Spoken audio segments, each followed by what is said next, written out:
In this video, let's learn how to change your mobile home screen grid and apps screen grid. Go to mobile settings. Scroll down and go to home screen option. In here you can see these two options, home screen grid and apps screen grid. First click on this home screen grid option.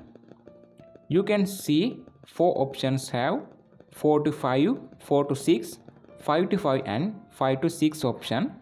You can change it like this. After you can see a preview in here. Now I am using 5 to 6 mode. Now let's see apps screen grid option. Click on this apps screen grid option. After you can see the same icons. Click on this first icon. You can see the apps are going to arrange in 4 to 5 mode. If I click on this 5 to 5 mode, you can see the apps are going to arrange like this. I am using 5 to 6 mode because I like to arrange my apps like this.